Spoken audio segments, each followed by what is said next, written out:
Purchase കഴിഞ്ഞു പോകുമ്പോൾ gift ആയിട്ടൊരു ഗോൾഡ് കോയിൻ കൂടെ കിട്ടിയ എങ്ങനെ ഉണ്ടാവും? അതായത് സെവൻസ് ഗോൾഡ് ആൻഡ് ഡയമണ്ട്സിന്റെ പള്ളുരുത്തി ഷോറൂമിന്റെ ഇനാഗുറൽ ഓഫർ ആയിട്ട് ജനുവരി 11 മുതൽ ഫെബ്രുവരി 11 വരെ പള്ളുരുത്തി ഷോറൂമിൽ നിന്ന് ഗോൾഡ് പർച്ചേസ് ചെയ്യുന്നതിൽ നിന്നും തിരഞ്ഞെടുക്കുന്ന 11 ഭാഗ്യശാലികൾക്ക് സമ്മാനമായി ഗോൾഡ് കോയിൻ ലഭിക്കുന്നതാണ്. നമ്മുടെ പുതിയ ഷോറൂമിന്റെ പ്രത്യേകത എന്താണെന്ന് വെച്ചാൽ ലൈറ്റ് വെയ്റ്റ് കളക്ഷൻസ് ആണ്. ഗോൾഡ് റേറ്റ് ഒരുപാട് ഉയർന്നു നിൽക്കുന്ന സാഹചര്യത്തിൽ നമുക്ക് വാങ്ങിക്കാൻ പറ്റിയ ബെസ്റ്റ് ഓപ്ഷനാണ് light weight jewellery. Light weight ജ്വല്ലറിയുടെ ഒരുപാട് കളക്ഷൻ നമ്മുടെ സെവൻസ് ഗോൾഡ് ആൻഡ് ഡയമണ്ട്സിൽ അവൈലബിൾ ആണ്. അതുകൂടാതെ നിങ്ങളുടെ കയ്യിലുള്ള പഴയ ആഭരണങ്ങൾ അന്നത്തെ ഗോൾഡ് റേറ്റിൽ എക്സ്ചേഞ്ച് ചെയ്ത് പുതിയ ആഭരണങ്ങൾ വാങ്ങിക്കാവുന്നതാണ്. അപ്പോൾ മറക്കണ്ട, sevens Gold and diamonds Palluruthy. Fort Kochi smart village office കെട്ടിട നിർമ്മാണ ഉദ്ഘാടനം മന്ത്രി കെ രാജൻ നിർവഹിച്ചു.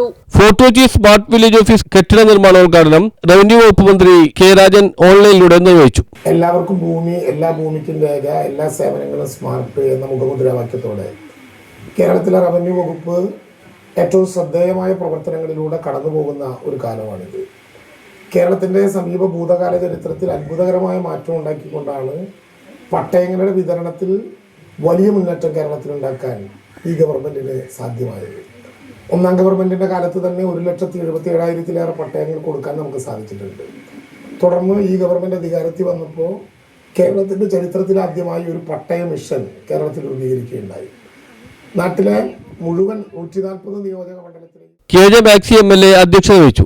അന്ന് അവിടെ ഉദ്ഘാടനം ചെയ്യുമ്പോൾ അന്ന് തന്നെ തോപ്പുംപടി വില്ലേജിൻ്റെ ശിലാസ്ഥാപനവും മന്ത്രി നിർവഹിച്ചിരുന്നു. അതിനുശേഷം തോപ്പുംപടി വില്ലേജ് ഓഫീസ് നമ്മൾ ഉദ്ഘാടനം ചെയ്തു. ഇതിപ്പോൾ നമ്മുടെ 3ാമത്തെ സ്മാർട്ട് വില്ലേജ് ഓഫീസിൻ്റെ ശിലാസ്ഥാപന കർമ്മമാണ് മന്ത്രി ഓൺലൈനിലൂടെ നിർവഹിച്ചത്.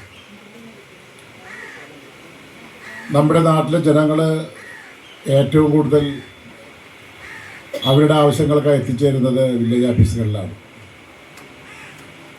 അത്തരം വില്ലേജ് ഓഫീസുകൾ ഏറ്റവും സ്മാർട്ടായ വില്ലേജ് ഓഫീസുകളായി മാറണമെന്നുള്ളതാണ്. കൊച്ചി മണ്ഡലത്തിൽ ഇത് 3ാമത് വില്ലേജ് ഓഫീസാണ്. സ്മാർട്ട് വില്ലേജ് ഓഫീസ് മാറ്റുവാനുള്ള നടപടികൾ ആരംഭിച്ചത്. നേരത്തെ കുമ്പളങ്ങി വില്ലേജ് ഓഫീസും തോപ്പുംപടി വില്ലേജ് ഓഫീസും സ്മാർട്ട് വില്ലേജ് ഓഫീസായി ഉയർത്തിയിരുന്നു. ഇതിന്റെ ഉദ്ഘാടനവും കഴിഞ്ഞിരുന്നു. 6 മാസം കൊണ്ട് സ്മാർട്ട് വില്ലേജ് ഓഫീസ് കെട്ടിട നിർമ്മാണം പൂർത്തീകരിക്കണമെന്ന് KJ മാക്സി MLA നിർമ്മിതി കേന്ദ്രം അധികൃതർക്ക് നിർദ്ദേശം നൽകി. ഒരിക്കലും കാലതാമസം ഉണ്ടാകരുതെന്നും പൊതുജനങ്ങൾക്ക് എപ്പോഴും എത്താവുന്ന സംവിധാനം ഒരുക്കേണ്ടത് വളരെ വേഗത്തിലായിരിക്കണമെന്നും അദ്ദേഹം പറഞ്ഞു.